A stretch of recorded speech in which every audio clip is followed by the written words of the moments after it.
Hello everyone, आज की class में हम लिटरेरी क्रिटिसिज्म, लिटरेरी थ्योरी से भी आज क्वेश्चन सॉल्व करने वाले हैं। जिससे इससे पहले हम क्लास 1 को कर चुके हैं। आपने नहीं देखी तो देख लीजिएगा, मैं डिस्क्रिप्शन बॉक्स में उसका लिंक दे दूँगी। एंड ये हमारी क्लास 2 है, जिसमें हम किसी भी टीचिंग एग्ज़ाम में जहाँ पर लिटरेचर से क्वेश्चंस आते हैं, वहाँ पे लिटरेरी थ्योरी, क्रिटिसिज्म और इन सब से क्वेश्चंस बनते ही हैं। तो हमने आज उन क्वेश्चंस को लिया है जो बार-बार चांसेस हैं, आते रहते हैं और आपको ये तो पता ही होने चाहिए, आप किसी एग्ज़ाम की तैयारी कर रहे हैं जिसमें लिटरेचर से क्वेश्चंस आते हैं। तो चलो स्टार्ट करते हैं। फर्स्ट क्वेश्चन है हमारा, who is regarded as the father of new criticism. Video अच्छा लगे तो लाइक करना बिल्कुल भी मत भूलना एंड दोस्तों के साथ शेयर भी कर दिया करो। तो हमें यहाँ पूछा जा रहा है, who is regarded as the father of new criticism. तो यहाँ पे न्यू क्रिटिसिज्म का हमें फादर पूछा गया है, ठीक है। यहाँ पे क्या है, ये क्या है, न्यू क्रिटिसिज्म के बारे में थोड़ा सा जानते हैं। तो हमारा यहाँ पर राइट ऑप्शन तो हमारा हो जाएगा जॉन क्रो रैंसम हो जाएगा, क्योंकि इन्हीं को फादर कंसीडर किया जाता है न्यू क्रिटिसिज्म का। अब थोड़ा सा न्यू क्रिटिसिज्म के बारे में जानते हैं कि ये होता क्या है। बेसिकली ये एक ऐसा मूवमेंट है जिसमें टेक्स्ट के बाहरी जो जैसे तत्व होते हैं, जैसे फैक्ट्स होते हैं, जैसे लेखक की बायोग्राफी या फिर कोई उसका मतलब उसका बैकग्राउंड हो गया, इन सब को छोड़कर सिर्फ टेक्स्ट पर ध्यान दिया जाता है, ठीक है। ओनली टेक्स्ट की बात कही जाती है इसमें। इसके जॉन क्रो रैंसम ने 1940 में, ठीक है, 1941 में, सॉरी 1941 में, ठीक है, 14 में नहीं, 41 में, 1941 में एक बुक लिखी थी जिसका नाम था द न्यू क्रिटिसिज्म।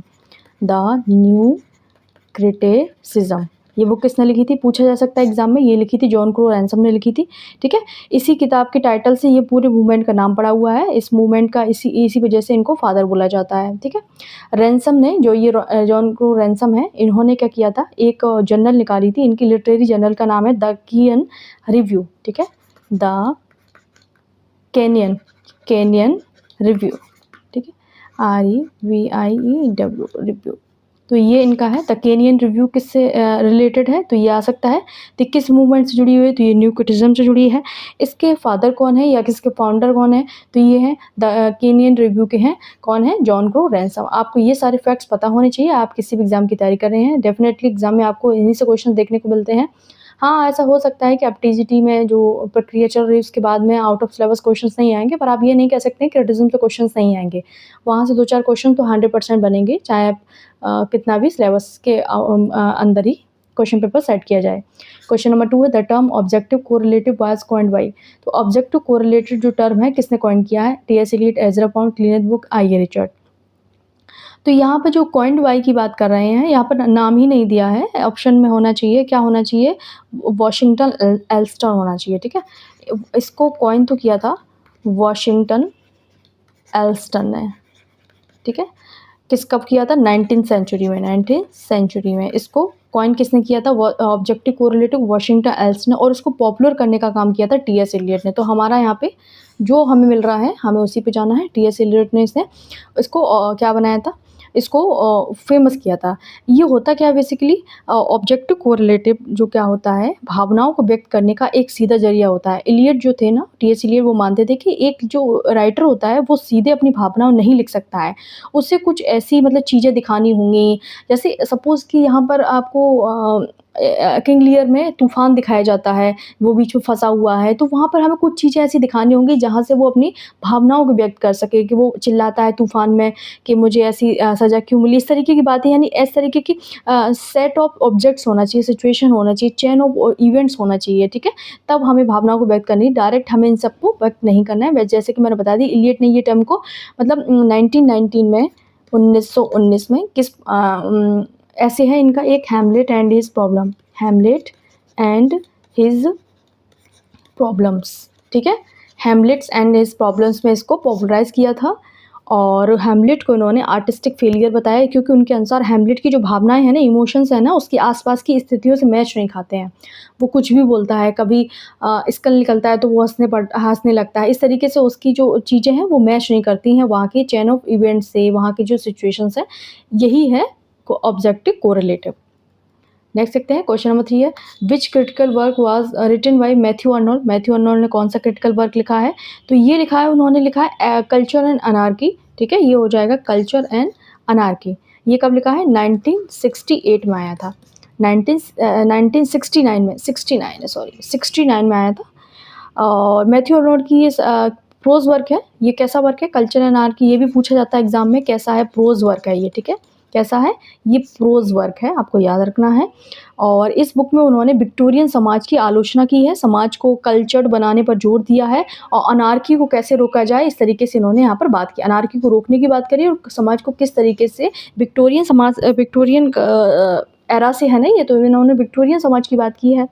और अर्नोल्ड ने इसी बुक में जो भी हमारा सोसाइटी है उसको 3 भागों में बाँटा है। कौन-कौन से? बारबेरियन, BARBARIANS, बारबेरियंस में बाँटा। वो बारबेरियंस कौन होते हैं? अरिस्टोक्रेट यानी उच्च वर्ग के लोग। और सेकंड जो बाँटा है उन्होंने फिलिस्टीन, PHLISTINES, ठीक है? फिलिस्टीन का मतलब होता है मिडिल क्लास, ठीक है? ये होता है मिडिल क्लास, ये भी पूछा जाता है एग्ज़ाम में, मिडिल क्लास। और इन्होंने अर्नोल्ड ने अपने आप को फिलिस्टीन ही बोला है। और थर्ड जो वो उन्होंने बाँटा है वो है वर्किंग क्लास, वर्किंग क्लास, ठीक है?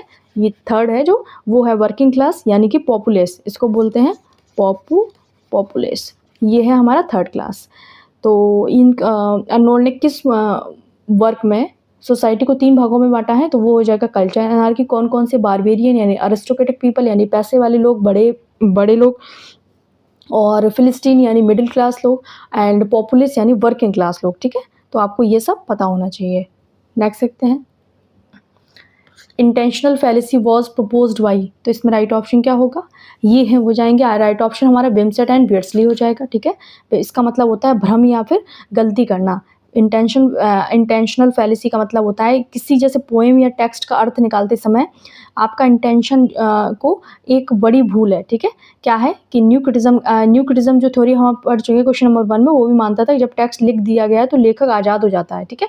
यानी इंटेंशनल फैलेसी यानी कि गलती से उस टेक्स्ट से हट जाओ, इस यही बात पे जोर दिया न्यू क्रिटिज्म ने भी। यानी कि जो भी डेथ ऑफ द ऑथर है रूलर बार्थाज की, उनका भी यही कहना था कि यानी कि जब कोई टेक्स्ट लिख दिया गया, यानी सपोज आपने एक पोएम लिख दी, तो यहाँ पर एक राइटर यानी जो पोएट है उसकी डेथ हो गई, यानी डेथ का मतलब ये नहीं कि वो मर गया, उसका मतलब है कि अब वो आगे का काम रीडर करेगा, वो उसमें से मतलब निकालेगा उसने क्या समझा, यही है इंटेंशनल फैलेसी। इसको किसने दिया था? बिमसेट एंड बियर्डसली ने दिया था, ये आपको याद रखना है, ठीक है? ये किसने दिया था? बिमसेट एंड बियर्डसली 1946 में इन्होंने दिया था। और ये सब आपको फैक्ट्स याद रखने हैं। नेक्स्ट देखते हैं। Which movement emphasized art for art sake, तो ये कौन सा मूवमेंट है जो आर्ट फॉर आर्ट से जुड़ा हुआ है? तो ये जो हो जाएगा एस्थेटिज्म हो जाएगा, एस्थेटिज्म हो जाएगा, ठीक है? एस्थेटिज्म हो जाएगा। ये इसका मतलब होता है, जो ये क्या है, एक फ्रांसीसी स्लोगन है इस आर्ट फॉर आर्ट से।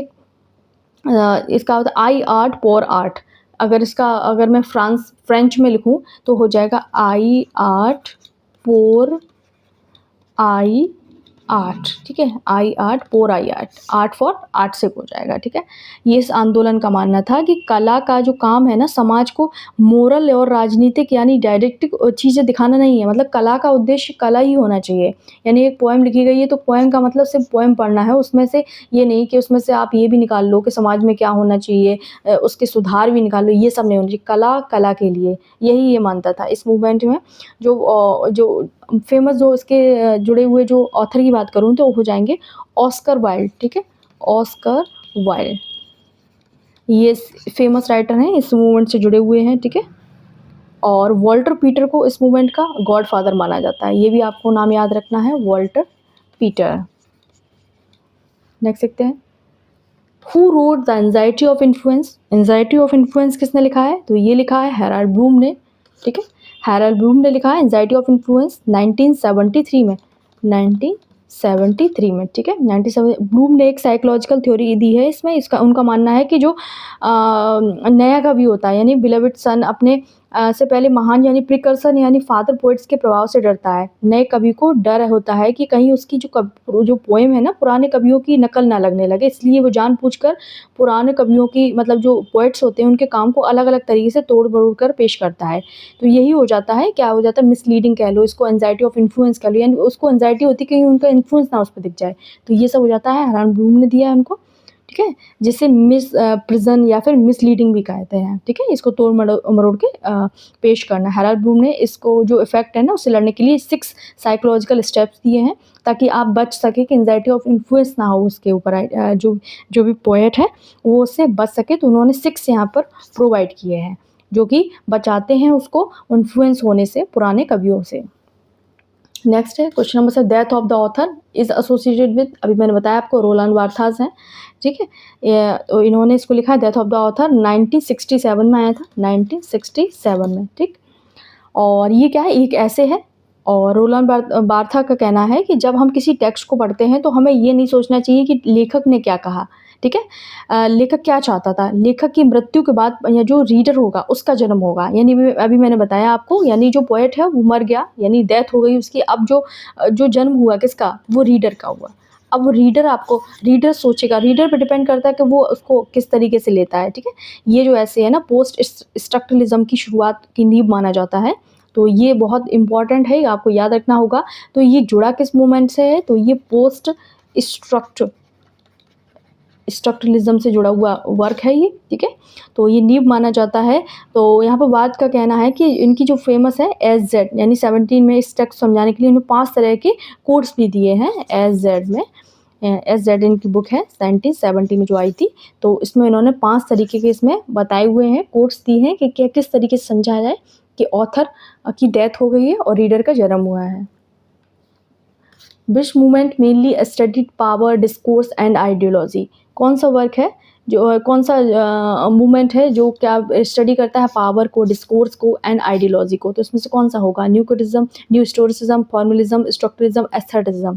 तो यहाँ पे क्या हो जाएगा, राइट ऑप्शन हमारा हो जाएगा न्यू हिस्टोरिसिज्म, ठीक है। पावर, डिस्कोर्स एंड आइडियोलॉजी की बात करता है, यानी जो हमारा क्या है न्यू हिस्टोरिज्म है ना, हिस्टोरिसिज्म, इसके जो मुख्य सिद्धांत हैं उनको अगर बात की जाए तो किसने समझाया है, लुइस, LOUIS, लुइस मॉन्ट्रोज ने, ठीक है। मॉन्ट्रोज ने इनको समझाया है, यानी टेक्स्ट का अपना एक इतिहास होता है और इतिहास भी एक तरीके का टेक्स्ट ही है, यानी the history of text and the textuality of history, ठीक है। इन्होंने इसमें समझाया है, मतलब कि इस तरीके पुराने जो इतिहासवाद की तरह नहीं है, ये मानता है कि साहित्य जो है ना, जो लिटरेचर है और इतिहास एक दूसरे को प्रभावित करते हैं। यह मुख्य रूप से क्या है, माइकल फुकोल के जो विचार थे उससे प्रेरित है। तो ये न्यू हिस्टोरिज्म किससे प्रेरित है, तो एग्जाम में आ जाए तो आप लिखेंगे माइकल फुको, ठीक है, FOU, ठीक है। इसकी स्पेलिंग CAULT होती है। माइकल फुकोल से प्रेरित है, जो मानते थे कि समाज का एक मतलब एक सत्ता, डिस्कोर्स यानी संवाद, बात करने का तरीका, डिस्कोर्स क्या होता है, बात करने का तरीका होता है, ये क्या होती है, पावर यानी सत्ता होती है, ठीक है। संवाद का आइडियोलॉजी यानी विचारधारा, जो विचारधारा है कैसे काम करती है, ये सब चीज़ें किस में झलकती हैं, ये सब चीज़ें साहित्य में झलकती हैं, यानी कि लिटरेचर में झलकती हैं। यही मानता था कौन, न्यू हिस्टोरिसिज्म। नेक्स्ट है the founder of new historicism is, तो वही घुमा फिरा के पूछ लिया है कौन है इसके फाउंडर हैं, तो इसके जो फाउंडर कहे जाएंगे वो ग्रीनवेल्ट कहे जाएंगे, ठीक है। स्टीफन ग्रीनवेल्ट, आपको ये याद रखना है। स्टीफन ग्रीनवेल्ट ने 1980 में, ठीक है, 1980 की स्टार्टिंग में इसको बहुत ज़्यादा फेमस बनाया था। उनकी जो पुस्तक थी renaissance self fashioning from More to Shakespeare. मैं इसका अगर पूछा जाए शेक्सपियर के कॉन्टेक्स्ट में ये बुक का नाम आ गया तो आपको याद रखना होगा कौन सी बुक थी, रेनेसांस सेल्फ फैशनिंग, ठीक है, फ्रॉम मूर टू शेक्सपियर। ये आ सकता है एग्जाम में, बहुत इंपॉर्टेंट बुक है, तो ये आपको याद रखना है। ये बुक किसकी ने लिखी है, ग्रीनवेल्ट ने लिखी 1980 में, ठीक है। ये कब आई है, 1980 में आई हुई है।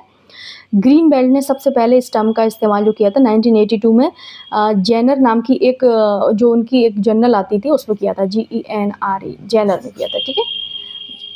जॉनरा पढ़ो या जैन पढ़ लो, इसमें किया था। तो इसी में क्या है, मिलते जुलते यानी कल्चर मटेरियलिज्म भी कहा जाता है इसको, जो न्यू हिस्टोरिसिज्म है इसको और एक नाम है कल्चरल, TUR, कल्चर मटेरियलिज्म, जिसे रेमंड विलियम एंड जोनाथन डाल्मंस इससे जुड़े हुए हैं। तो आपको ये सारे फैक्ट्स याद रखने हैं। बहुत टफ होता है इसको पढ़ना एंड पढ़ाना, ठीक है, बहुत तैयारी करनी पड़ती है, बहुत सारे क्वेश्चंस में छांट के आपके लिए लेकर आना पड़ता है। अगर मैं चाहूँ तो मैं टिक लगा के चली जाऊँ, गाइस इसका आंसर ये होगा, गाइस ये होगा, पर ऐसे समझ में भी तो नहीं आएगा ना, बहुत टफ होता है ना।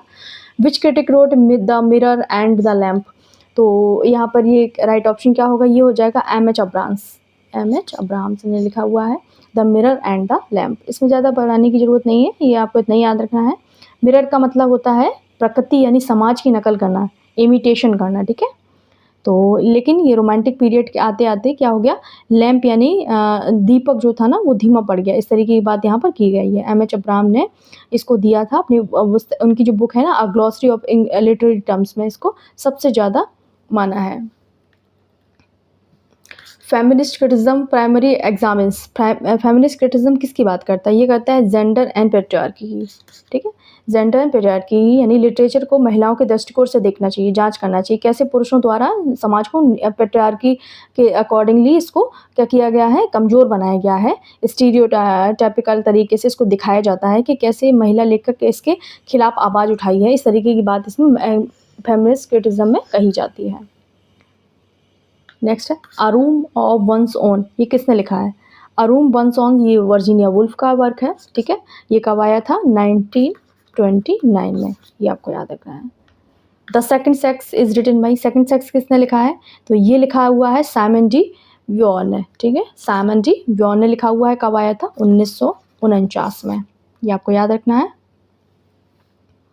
नेक्स्ट देखते हैं which work is associated with Elaine Showalter. तो इसमें कौन सा वर्क होगा? इससे पहले भी हमने इसको पढ़ा था। तो अ लिटरेचर ऑफ देयर ओन, तो ये हो जाएगा उनका लिटरेचर ऑफ देयर ओन हो जाएगा। और ये पूछा भी गया था अभी एग्जाम में, हाल ही के एग्जाम में पूछा गया था लिटरेचर ऑफ देयर ओन 1977, ये आपको याद रखना। शोल्टन है ब्रिटिश महिला जो नोवेलिस्ट थी ना, उनके 3 फेज बताए हैं। तो फर्स्ट फेज उन्होंने बताया है फेमिनिन फेज, ठीक है? ये कब से कब तक है? 1840 से 1880 तक, ये फर्स्ट फेज बताया है इन्होंने, ठीक है? और सेकंड फेज बताया फेमिनिस्ट फेज। सेकंड फेज है फेमिनिस्ट फेज। फेमिनिस्ट फेज कब से कब तक है? 1880 से 1920 तक, ठीक है? और थर्ड फेज बताया है फीमेल फेज, जो कि है 1920 से अब तक जो चल रहा है। अगर एग्जाम में पूछ ले अभी कौन सा फेज चल रहा है, तो वो चल रहा है, अभी चल रहा है फीमेल फेज। फीमेल फेज यानी 1920 से अभी तक।